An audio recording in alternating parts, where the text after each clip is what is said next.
Yeah, I think I'm ready. I had to take that motherfucking necklace off. You know what's funny? It's weird. We got those beads in that thing, and it's just a funny thing. But it's like you never know where that shit came from, or what energy that person that was sending these, or where these were going, fucking have attached to them. So those might make it into the garbage. Yeah, yeah, random beads. Not so appealing. There we go. All right. Beads you wear, misfits. Beads you wear. You fucking You never perverts. can tell, All right. Excellent intro. Roll the credits.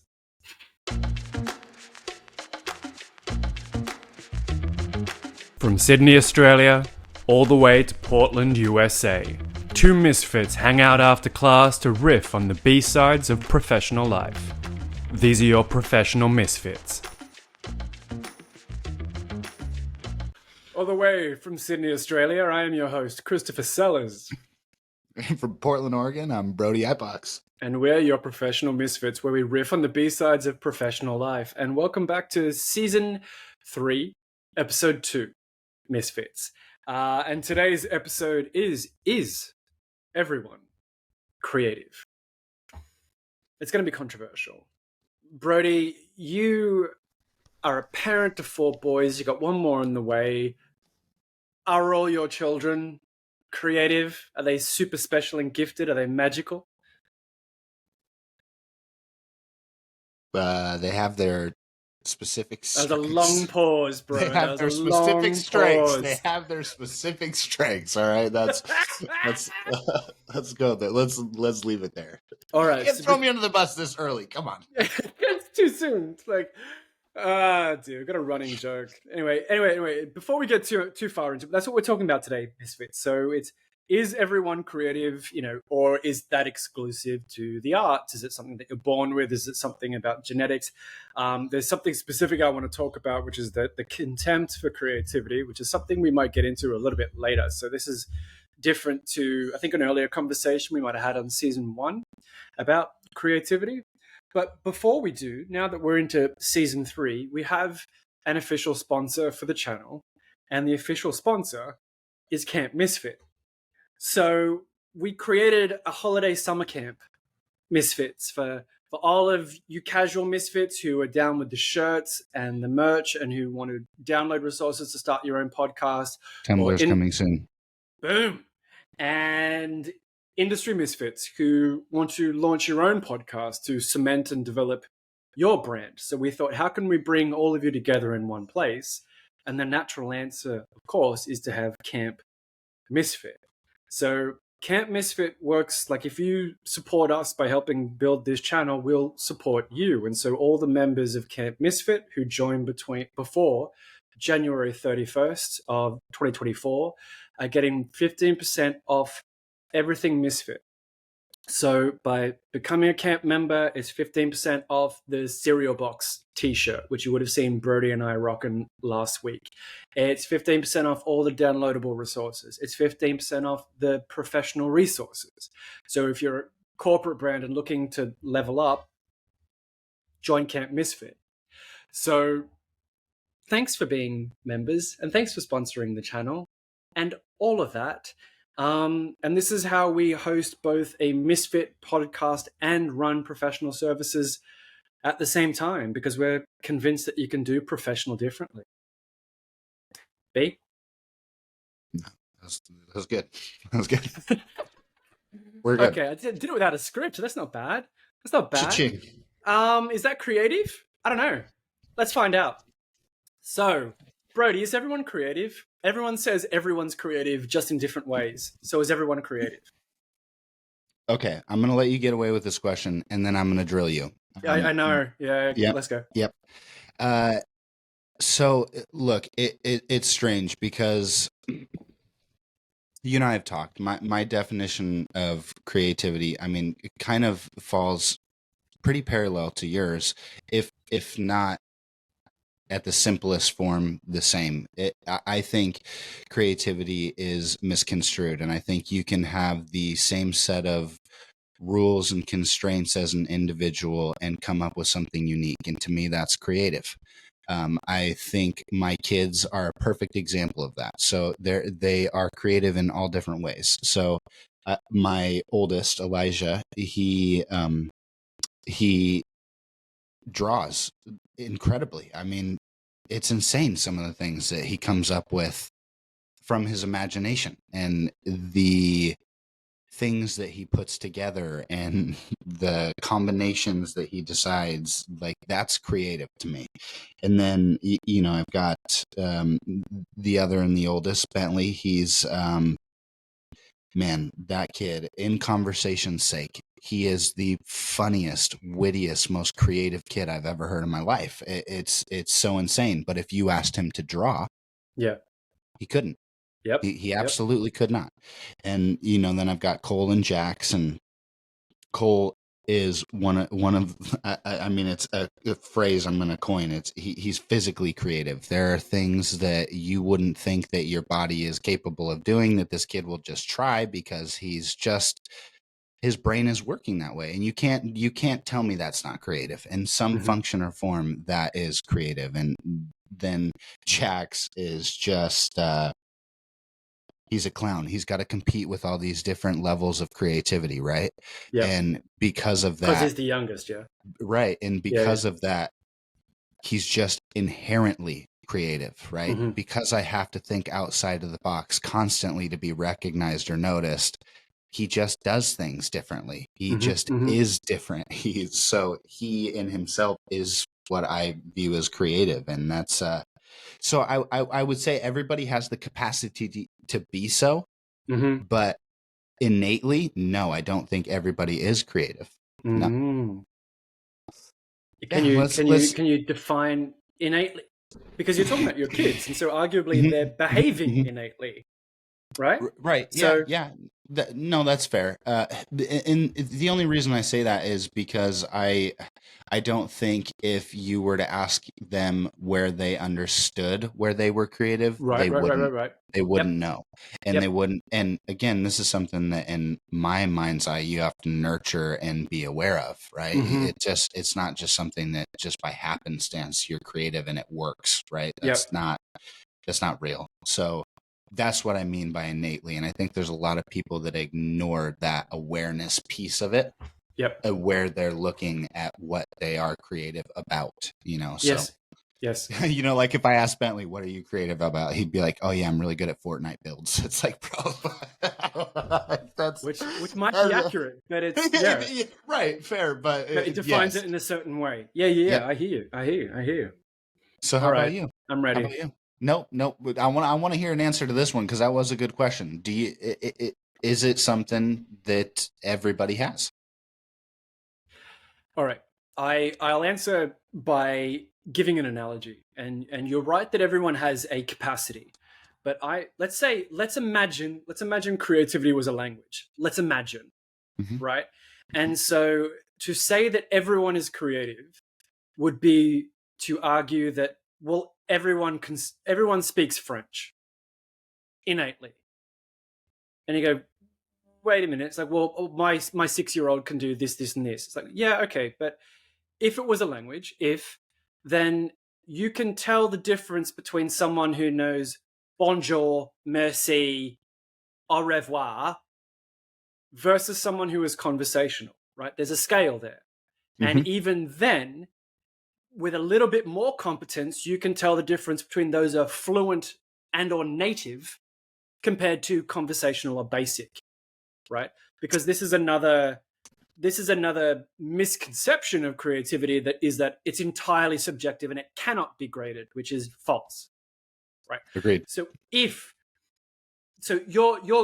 I'll take your child for who's the oldest that could draw?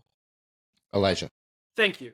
So if Elijah can draw well now, how old is he? 11. Great. And I would reason that most of his drawings would probably look the same, probably in style, right? Cool. Yeah. So at 11, he's improvised enough, copied enough, mimicked enough of what's around in his own way to draw this way, right? And that's like his channel for expression. With time, with skill, he will be able to draw better, more accurately, have a more varied style, be able to express himself more clearly, and have a whole other range of other compositional skills that will come with drawing. Is that a fair assessment? Well played, my friend. Cool. So not just for you, who I know has read the book, which we'll get into in a second, but also for all the parents at home, and for every single one of you who goes, I can't draw, therefore I'm not creative. Fun fact, I can't draw, so am I not creative? So this is, so if you I can ask draw. me, boom, there you go. And this is probably true of every artistic or creative profession, is that you still need to be trained in skills, right? There's geometry and symmetry and all these sorts of things that you need to learn. There's actually a lot of math that goes into drawing well, right? Yep. And especially if you want to diversify your style and portfolio, that's where real creativity comes into it. Sure, you can draw like Broedy, but can you draw like The Simpsons? Can you draw like Matt Groening? Can you draw anime? Are you flexible and adaptable in that way? Well right? played again. Cool. Well played. So thanks. I thought about it. I wrote a book. So when you ask me what is creative, right? And in the book, Applied Creativity, here's for everyone at YouTube. There you go. That's the book. You can't quite see it because there we go. I break it down into there's 6 skills. There's 6 creative skills that are manifest, right? And these are what define creativity. And the cool thing is there's these creative skills, they're universal. So my go-to anecdote is, why can't an architect dance? Right? So we go, is an architect creative? And everyone goes, well, yeah, absolutely. You go, okay, sure. So they have a sense of design and symmetry. They know what looks good. They can understand abstract concepts because they can view a floor plan on paper in 2 dimensions and visualize it in 3 dimensions, and also know where plumbing's going to have to go and sources of light and all these sort of things. So they have this abstract knowledge, sense of design and composition. They know what looks good. Yes, there's tick a lot of boxes on the creative scale, right? And we say, well, is a dancer creative? And most people will say, yeah, absolutely. You go, yeah, okay. So they have a sense of, like your other son, like does shit with his body. You know, they have a sense of composition. They know what, looks good, and all these sorts of things. They can move in time to music rhythmically. They can do all these fantastic things. They can emote through their bodies. They can emote. They can make you feel something, even though you have no knowledge of dance. You can see that and go, damn, that's hot, right? So then my question is, if an architect is creative and a dancer is creative, then why can't architects dance? So it should destroy this notion that creativity is one thing, or creativity is a secret sauce or a genetic trait or anywhere built into your personality. It's an absolute fucking myth. But what we can recognize as consistent between the two of them is a dancer has a sense of composition and symmetry. They know how to move their body aesthetically. An architect has a sense of composition and symmetry. They know how to design something aesthetic, right? So composition is a creative skill that you can learn and develop and hone, for instance, right? And the rest we will get into. So that is a long-winded explanation of why majority of psychologists don't have a fucking clue of what they're talking about when they say it's left brain, right brain, and you're born with it and all this sort of shit. And people at home don't have an excuse when they say, oh, I'm just not made that way and I just can't draw and I can't sing and I can't dance and I can't do these sorts of things. And for all the STEM bros at home, because I know you're listening, it's the problem you have is that you reserve creativity specifically for innovation and problem solving because you don't understand the rest. right? So in the corporate world, which in and of itself is absolutely fucking absurd, because how could you problem solve to any sort of pedigree above amateur if there wasn't a skill set that you had to nurture and evolve within that as well? Broedy, you've set me up so nicely. So, all right. I'm going to read. I would never normally do this, but I'm going to read from the introduction of the book. So the book's I Applied tell Creativity. him, P.S. Misfits. I tell him, just so you guys know what you're missing out on. I tell this guy that if he got on TikTok and just read his book as an author, like it would fucking, you guys would be able to get into the book. You guys would hear the book. You would feel his expression of it too. But here we are on the podcast. We're gonna get the intro. That's fucking wonderful. One, fuck TikTok. Two, I have an audio book that you can download from our store. Okay, Anyway, fair. but here's the point, right? So in 2022, a report by the World Economic Forum cited the top 10 skills required by 2025. There's skills like innovation, complex problem solving, originality, and ideation. So this is basically creativity, right? But the second half of the article is where things take a turn. The World Economic Forum offers how we should develop our creativity and issues a shopping list of technical skills. So, content writing, sales, marketing, data entry, AI, cloud computing, and engineering. To the World Economic Forum and corporate, creativity is defined by its relevance to STEM and nothing else. Equally concerning is the logic that technical skills can develop creativity, a logic we've seen play out and fail in education at every level, everywhere, for the last 200 years. So it's curious to me that those seeking creativity ignore fields where creative skills, intelligence, process, and outcomes are demonstrable, abundant, and replicable. So basically the arts.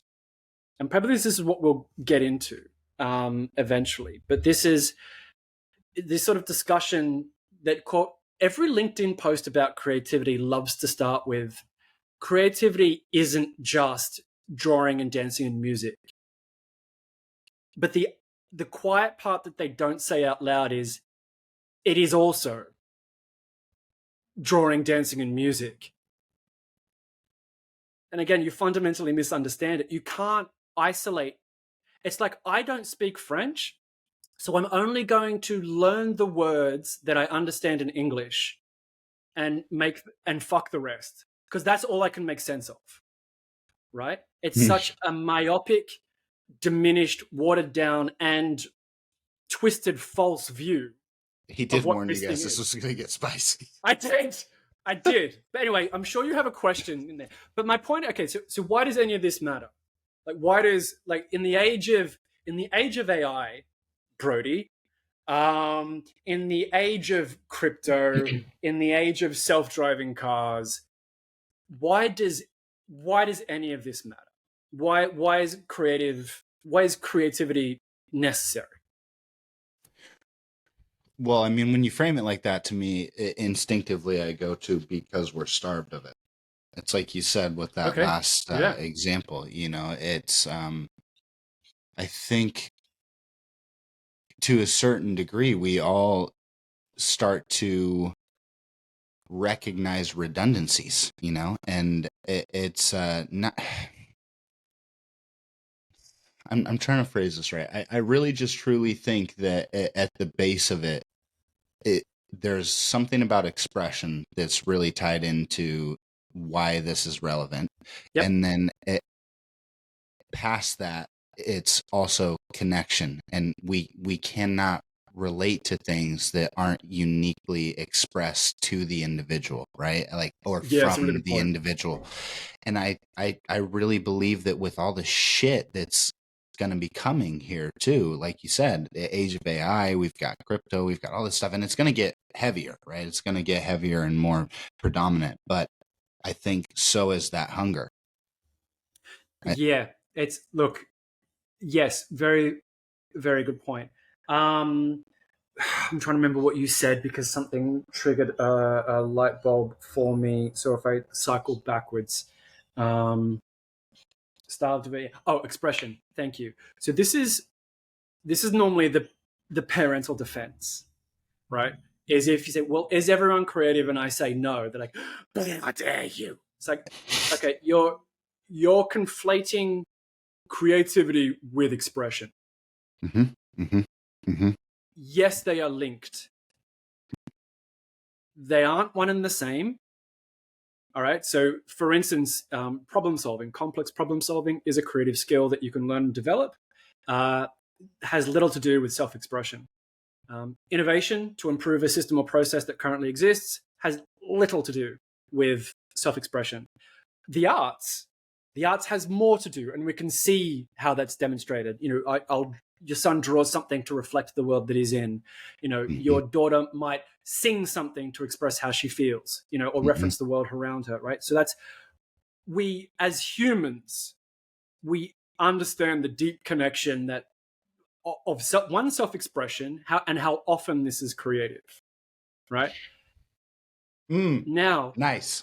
Okay. thank you. Mm-hmm. Now, what goes along with this, which proves that you're more savvy than you might understand, is that you can also assess when something is inauthentic, not creative, and you've seen it before, right?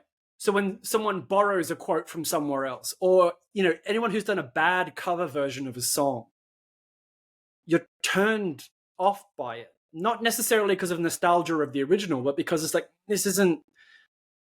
I've heard it. It's been done before. It's not. It's not original, right? So one of the first steps in understanding creativity, especially when people love to look at children and go, "Oh, look, they're just so naturally creative." It's like, no, they're naturally exploratory, and Mm. they're mimicking and Yes. right, Yes. right, and they're naturally exploratory. So for instance, why is Brody's son drawing on a piece of paper super creative, but when Brody's son draws it over the walls, nah, fuck that. You know, um, Which has happened, Misfits. which right. So you as a parent will sort of judge and dictate what you think is creative and appropriate and what isn't, Mm-hmm. right? Mm-hmm. Mm-hmm. So if we can detach Mm. self-expression, yes, is a valid channel, but is not inherent to creativity. And fun fact, I know we might have talked about this a little bit before. Actors are a perfect example because the craft is expression, right? Like I need to authentically, as Romeo, I need to authentically communicate that I am in love with this girl that I've never seen before, and you as an audience need to believe me. So I need to express that in a way that you get, right? Now there's a cardinal sin of actors, and it sounds like a paradox, is that I don't care about you and your life. I don't actually care about like you, Christopher, as a human. I need to see Romeo. So don't bring your shit on stage. Catharsis is easy for an actor and it's completely unwanted from an audience. You know what I mean? So and the same, and if you've ever sat as an audience for bad theater, you know exactly what I'm talking about. An actor's on stage just to jerk themselves off and have applause, Mm-hmm. right? Mm-hmm. Because I'm feeling. It's like I don't care. I don't care how you're feeling. Like it's about right. So Right. expression. Well, So yeah. express. Sorry. The point is like expression can be tempered with creative skill, and that's the point. And with the greater skill you have in whatever field it is, the sharper and more clear and concise that expression will be. Charles Bukowski, Shakespeare, Adele as a singer songwriter, um, Picasso inventing. I should be able to know what I wrote about it, but that fucking abstract style. Mm-hmm. So that's all measures of expression, all tempered with creative craft and skill. It's interesting that you're talking about temperance because it makes it raises the question for me. Then how does yes, and I'm curious now because you also raised the parental view. So then how does fostering creativity or the creative skill set then impact someone's personal development? You know, like I like you, Broedy. how much, because again, framed in that light, there's so Mm-hmm. much of creativity that if you look at it is, man, it's going to help you more than it's Yep. going to hinder you. And I think there's a lot of people that, again, have that common misconception that creativity is a loss of, or a being lost in imagination. There, it's not. Yep. I don't believe that. And if you look at some of, like you were talking about, some of the most fundamentals examples of people that were creative in the past, one of the things that directly correlated with that was their discipline within their creativity. So Yep. again, how does this affect someone developmentally that doesn't foster that creative skill set, or doesn't, and like I had said earlier with my own children, don't even realize Yeah. what that is within themselves? I went frantically flicking through the book, but I can't find the chapter that I'm looking for. Basically, in the introduction as well, I make the parallel that if we examine corporate life or even just like work-life balance, at the time of me writing, which was just post-COVID, like not only is there a demand for creative skill sets, but there's also an increase in demand for work-life balance, and an increase in mental health issues, and an increase in burnout, and an increase of all of these negative factors. Um, Funnily enough, issues we already knew, but kind of was sweeping under the rug, like until COVID came along and wiped everyone out, and then we realized, well, no, fuck it, let's not ignore anything else. And I asked the question, is like, do you think it's a coincidence that all of these things have gradually risen over time in parallel with a deficit of creative skills? So when emotional intelligence, for instance, That hunger. is right, so emotional intelligence is in demand for like cultures in general and leadership specifically. And there's a lot of talk about how we should develop it and everything else. And again, my question is, if there's a demand for something, it infers a deficit. So one might ask, how did we get here?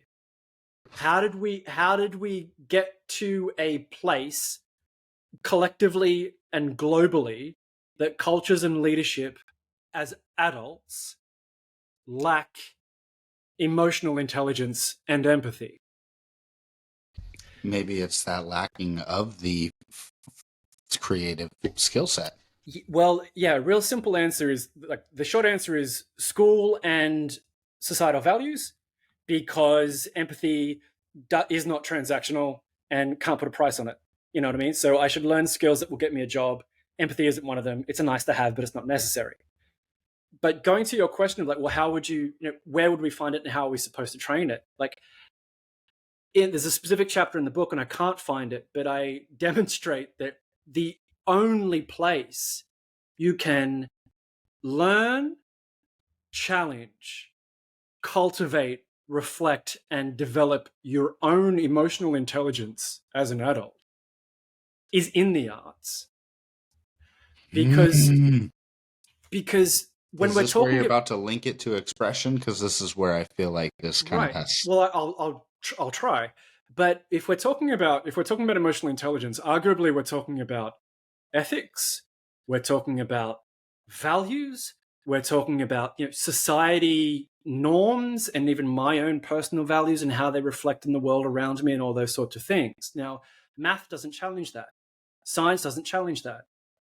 Engineering doesn't challenge that. Copywriting doesn't challenge that. Marketing doesn't challenge that.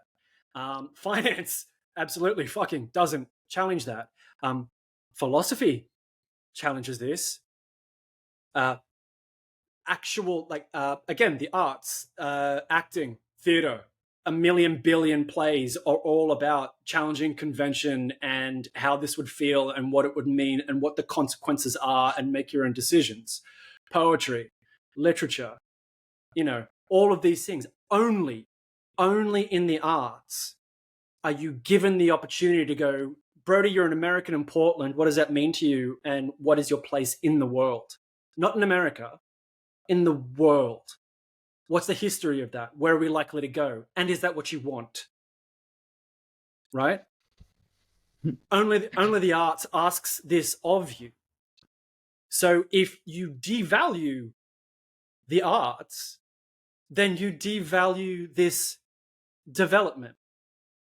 Mm. Or I or just love that or you included philosophy in the arts, because I think if I'm being honest with you, a lot of people would, I think, here in the States lump that into something associated with higher ed, something in the form of okay. education, as If opposed that's to the creativity or, right, again, expression or if that's the challenging.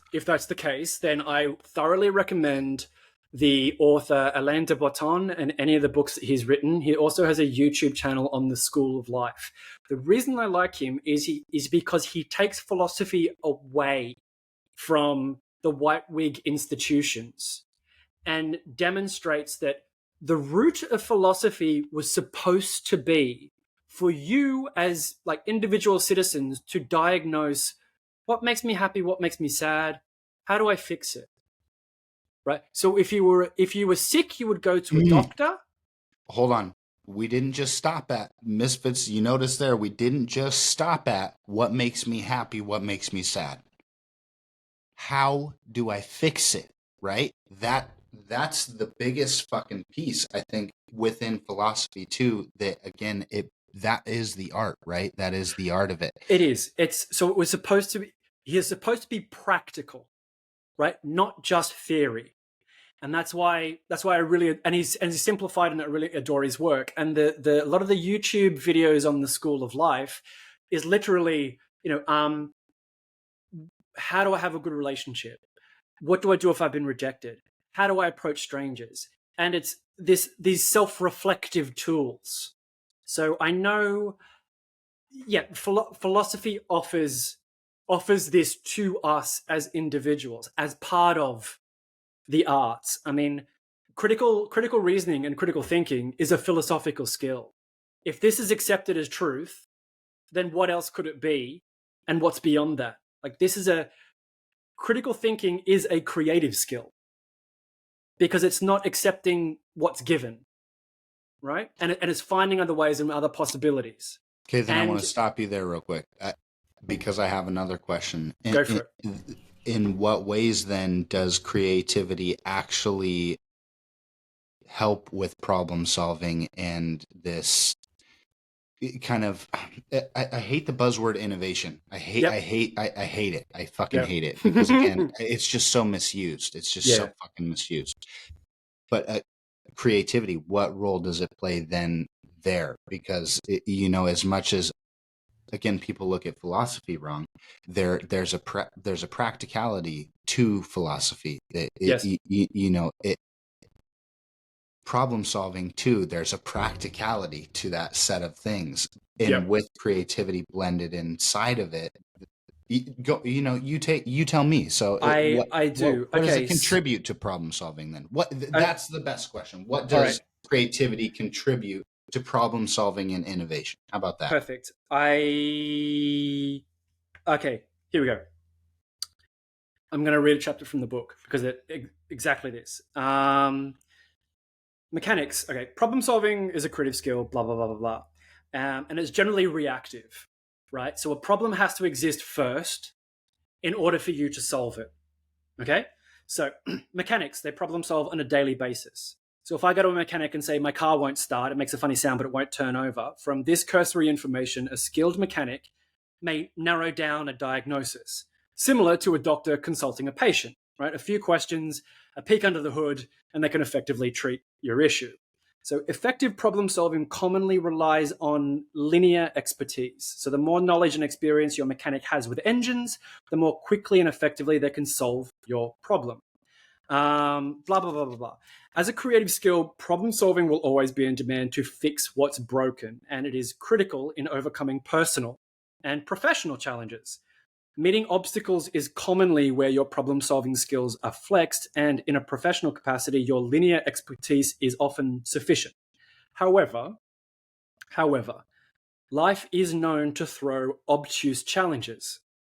So, how could you solve problems that you did not anticipate or you have never encountered before.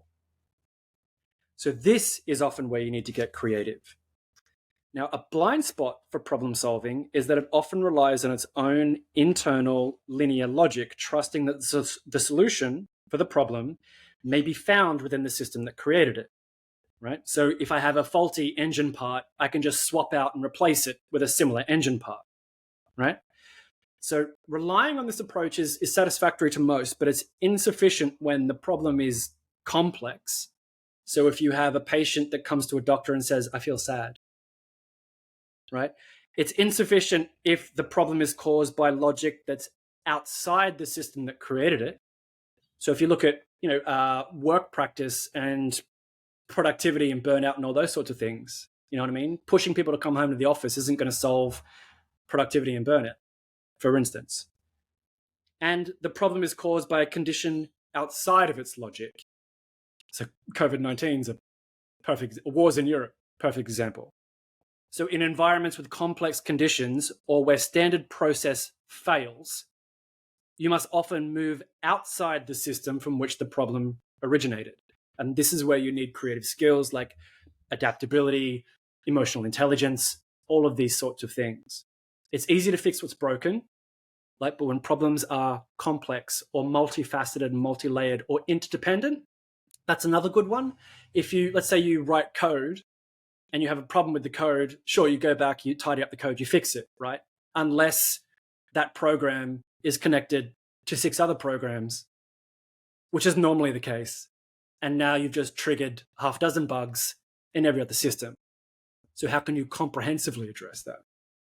That's not an easy fix, and that requires some creative thinking and strategy. I'm sorry to read verbatim, but does that answer your question? It absolutely does. And I'm not sorry, because guess what, Misfits? This guy tries not to get his book on TikTok, and we did it. we did it. So no. No, that's it's frustrating because I knew that I would come to the conversation with questions that would trigger the insights and conversations I was looking for. I was trying to bring questions that would challenge you, but like you guys know, this is what I was trying to demonstrate is there's a level of expertise that comes along again with creativity that I think is lost on a lot of people. And it's I think even rarer for someone to be able to identify and express it the way that you do. So as much as I was trying to challenge you, I was trying to give the misfits the insight into really, again, that level of expertise that you have. And it's not just some hoity-toity, I'm going to come up with something on the fly. Again, No, he's I hope not. referencing a reoccurring opinion and perspective that he has. That's again something that's quite rare. Thank you. I appreciate that. And I guess if nothing else, I'd like to emulate de Botton by at least demonstrating that creativity is practical. It's not purely theory and imagination, right? And if we're here to discuss why does it matter, the story recently I've got a neighbor, not just emotionally and for the arts and what we just talked about, but I've got a neighbor who happens to be working for our state governor here in New South Wales, and they're revising the education system from the ground up. So what you were talking about before. And fortunately, she came to me about a month ago and said, Chris, I need 8 copies of your book because I'm going to give them to all of these people because we're doing this thing. I went, oh, that's sweet.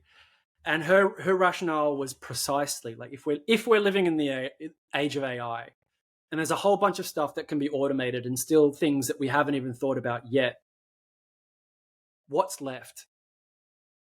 Right? And if we're educating children, young adults, what's left?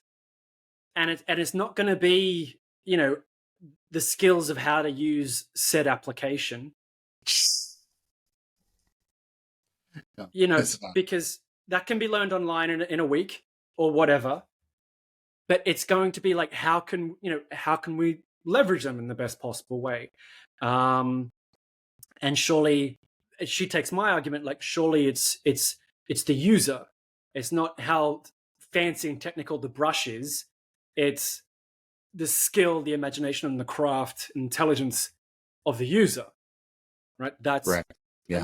And as far as I'm concerned, that will always be the case. If you want Mhm. to debate this with me, here's here's my analogy, right? Sure, like AI can write a whole bunch of things. Let's say AI can write everything, and we never need like P.S. We copywriters. know AI can write a ton of shit. We have an AI assistant named Joyce. Right, but AI can copy a lot of stuff. But anyway, let's say it can do that hypothetically, right? So then everyone's got AI, and everyone's using the same program. What defines or separates any single one of them? Like, what if everyone's using the same program, and if everyone's paying to stay on top?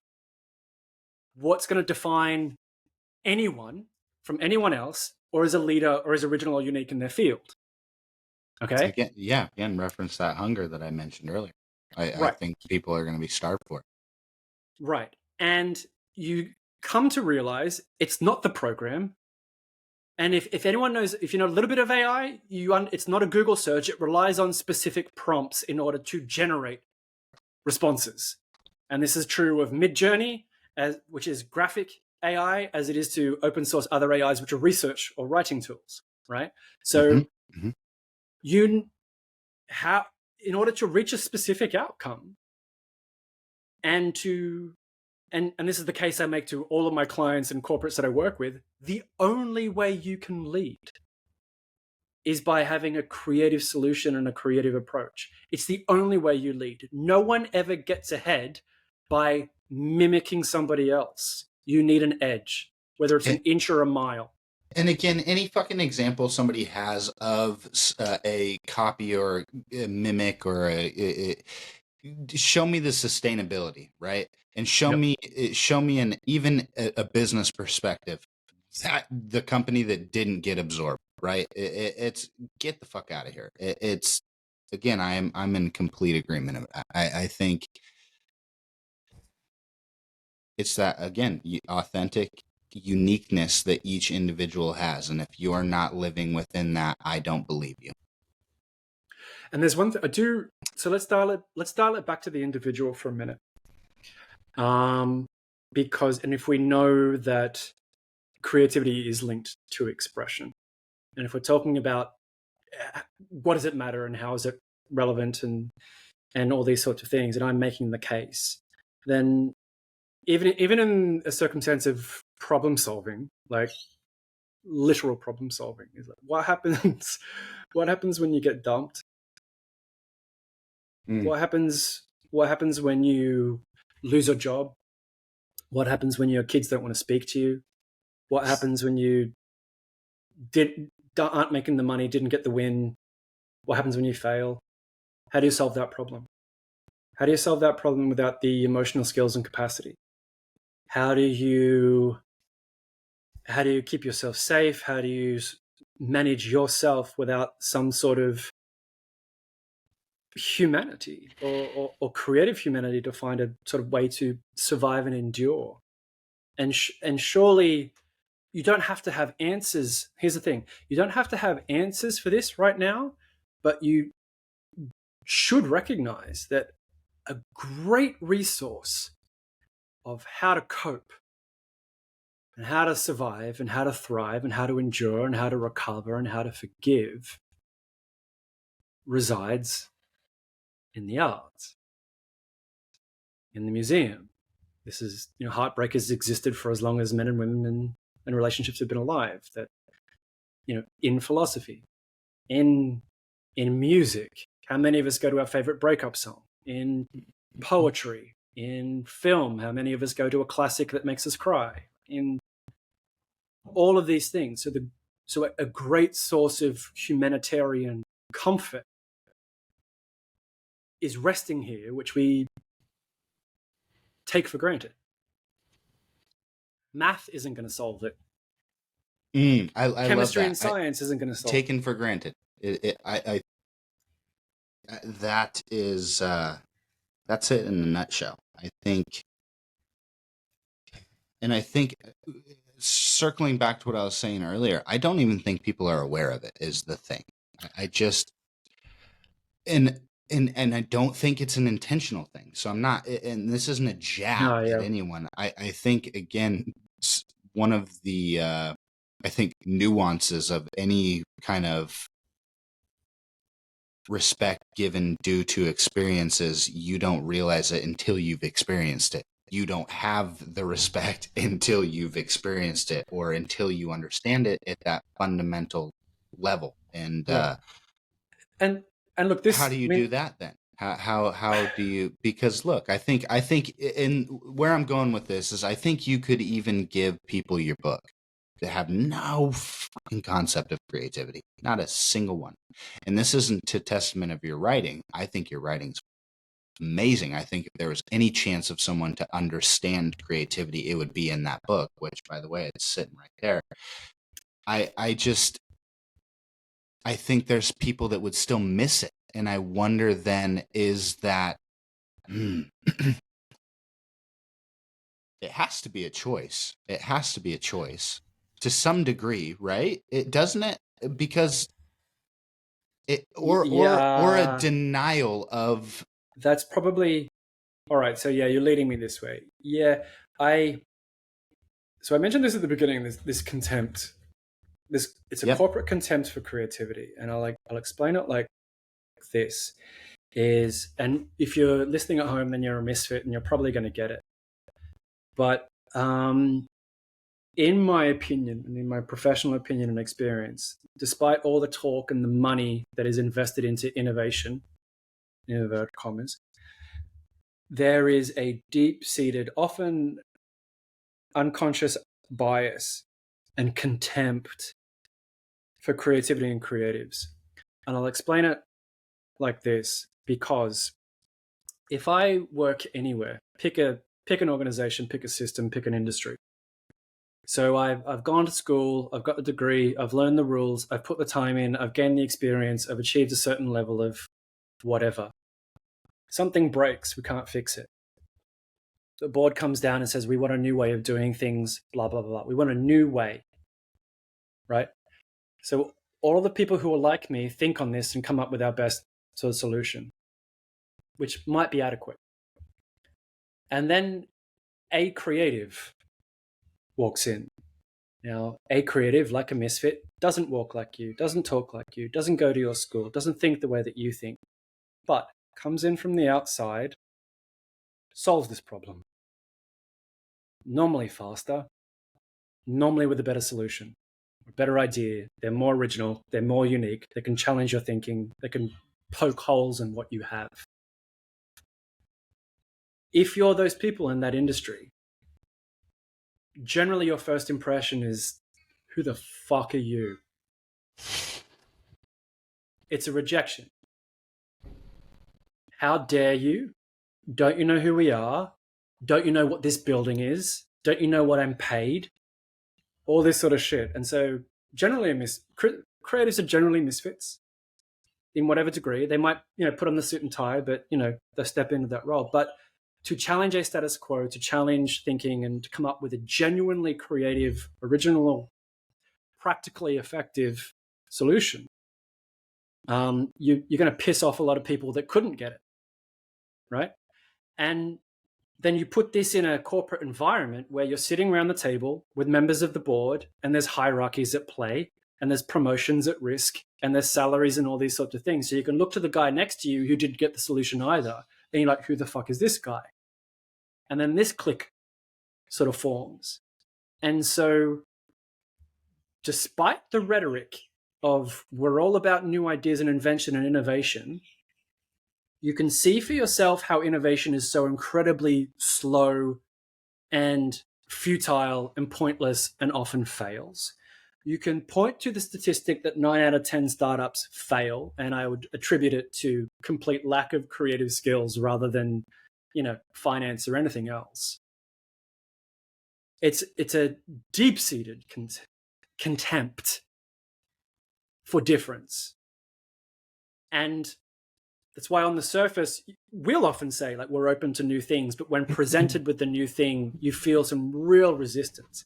Now, the catch is, of course, is if your ego was in check and if you were genuinely genuine, then the outsider coming in with the unique opinion wouldn't rock you.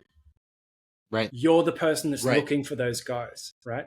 And I've worked with half a dozen, no more than that.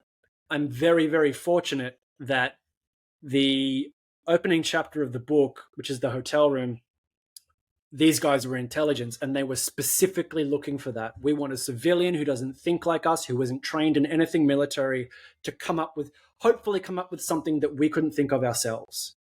And I did, and it rocked their world. They went, what the fuck? Because they knew that being exposed to something like that and them finding weaknesses is of massive benefit and value to our organization and the way that we function.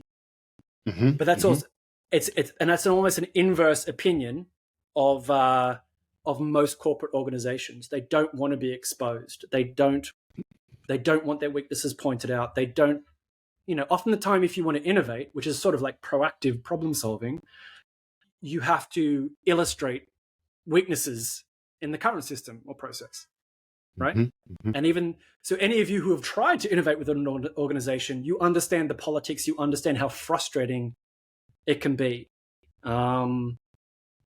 Yeah, That's good. It then becomes mildly frustrating in my mind because it does. It well, does. because then look at it, fall back to kind of the example that I used of my kids having different styles of creativity, right? And if I wonder then if the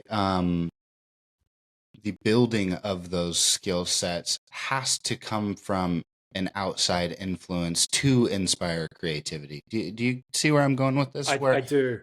Where my kids are creative in those fundamental aspects that I gave them, right? But again, if they were to be graphed on a scale of creativity, they'd probably mark very low, each of them. And now, how do I take the skill sets where you do identify your own creativity and the things that you're finding and discovering within that path and apply them to something that's applicable outside of, like you're talking about, where I'm trying to proactively build this as opposed to reactively problem solve later.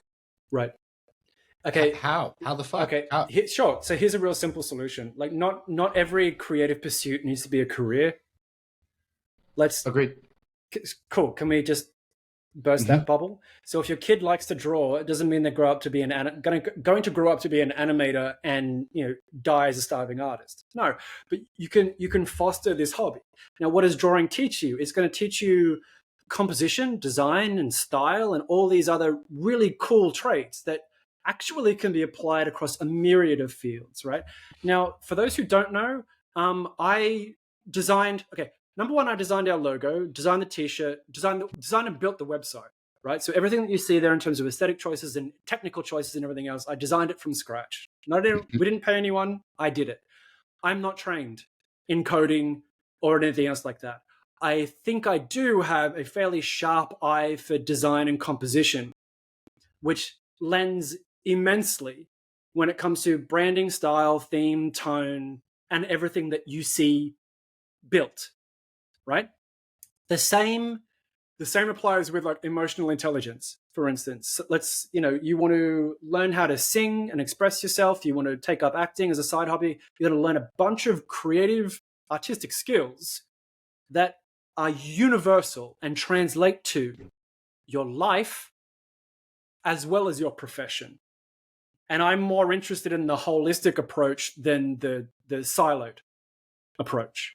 Right. And that's kind of where I'm going is like, I think even though, again, I identify the creative skill set in each of them in a different aspect, I think holistically, they that same strength that they have in that one aspect can be applied Yeah, universally to the way they operate in other aspects of their life. right. And I guess, how do I translate that for them is the biggest question for me. I don't think you need to. They'll do it for themselves. I like that. Okay. Okay. Right, but and also, and here's something else for the misfit at home, especially the misfits parents. Like this discussion of understanding what a universal skill is kind of an abstract concept, right? Like, if you can understand, like for a chef to understand composition on a plate, like what flavors go together, what looks good on a plate, and composition in drawing something, so like what colors go together, and what's symmetrical and everything else. The skill is the same. The creative skill is the same. Composition. The technical skill of cooking is different. The technical skill of drawing is different, right? What was my point? They'll do it for themselves. Yeah. So this understanding of abstract concepts is a creative skill, and again, not everyone has this. Not everyone can understand that this is equivalent to. Mm-hmm. Most people that look at your Mm-hmm. skills and a resume. That's why when you write a resume, you only include technical skills that are relevant to the role. So what? You're a musician. Don't care. So, so what? You've got your own TikTok channel, Broedy, with however many thousand subscribers. Do you have any experience with SEO? Right? CVs, and unfortunately, most workplaces are only interested in the technical. They can't see beyond that. It's also because they've automated a lot of this shit, so you don't even get to talk to a person anyway. It goes through a fucking filter first to go, do you tick boxes of skill sets? So Well, we it leads me then to say, like, that's an episode in and of itself, universal skills, because I believe there is a set of them. mm, And I think one of them is creativity. I think another one of them is communication. And ooh, and it's funny too, because I would beg to argue that after this episode, that expression and translation are also universal skills in of themselves, and very independently so. But it's like we were talking about with creativity, if these aren't fostered within conjunction of each other, mm. and you have a major deficit in one or the other, they might not all serve you the way that they could, as if you had an awareness of all of these universal skills. and just sort of to wrap up as well, is like you'll notice that, and you may notice it with your kids, especially as they start to hit their teens, is like the minute you start curbing someone's creativity, is you start curbing their expression. You like we've discussed how they're not the same thing, but by curbing, whether drawing is worth it, by curbing whether like letting an instrument's getting expensive, you know, by curbing that, you start to curb someone's expression. And you've probably noticed that in yourself. Like there's probably the times that you were most free and felt most genuine and most honest and probably most accepting of yourselves are probably the times that you felt the most creative. And so if there's a longing or a lack or a deficit there, then hopefully here's a little indicator of a way that you might reclaim that for yourself. And surely that all makes us better people. Yeah, no, I agree. I think one way that you can also reclaim your creativity is by buying this book. This is on the promisfits.com website. It's in the shop link. It's actually the first item that pops up. And as Chris mentioned earlier, Misfits, if you join before January, you will get a 15% discount on everything, not just the book, but this is for our professionals that are listening as well, that really identify that within what we're talking about, this man has the skill set that you might need to break some of the problems that you're facing. 15% off the service as well. And we're here and we're available. And yes, I just plugged the shit out of your book and our services. So love you, Misfits. Go buy. It's a nice way to wrap up. Do you know what's coming up next? Next would be our guest episode with Nick, and I don't know what we're talking about. That's okay. You only have to take half a drink. All right. Yes. So, episode 3, and this is contingent on Nick booking in time, is going to be a discussion on diversity and inclusion misfits. Does it work? And we're going to talk to Nick, who's a friend of mine from LinkedIn, and he's a black dude and a business owner and hustles and has a very unique perspective on all of this. So I think it's going to be, he spent a lot of professional time in this space as well. So it's going to be interesting to get his hot take and our reflections on whether it works, whether it's been, you know, a benefit to people, whether it's actually effective, or the way we're applying it is effective. Broedy, you got anything you kind of want to talk about on the day? I love the way that you just said that. I just wonder if the way that we're applying diversity and inclusion is working, right? Like I do. That's, and it's going to be cool to, again, I think the thing that I love most about being a misfit and building this thing out is the conversations that we get to have and the perspectives that we get to bring into this, and how honest and real they're attached to the conversation that we're having, you know. So I'm just excited. I'm excited, and I really do. I'm curious. I'm curious. I'm curious from outside in if there's things that just do or don't make sense. Because I'll be honest with you, it's one of the things that if in all reality, I'm just ignorant of. Yeah. I don't have that perspective. I don't have that. Yeah, I don't have that. So I'm excited. Somebody fucking crack me with a little bit of knowledge. I'll be excited. Yeah, I think it'd be a good one. And Nick has no problems calling it how he sees it, which is Good. why he's a misfit. Good. On that note, misfits, you can. What's the line? Listen for free and watch us build. That's yes. it. Yep. I almost stole it. I almost stole it. Almost. So on Spotify and YouTube's, of course, like, support us at Camp Misfit, and we'll support you, and we'd love to have you there by January 31st. In the meantime, I've been Chris. I've been Broedy. And you stay classy, Misfits, because you're a creative bunch. We'll see you on the next one.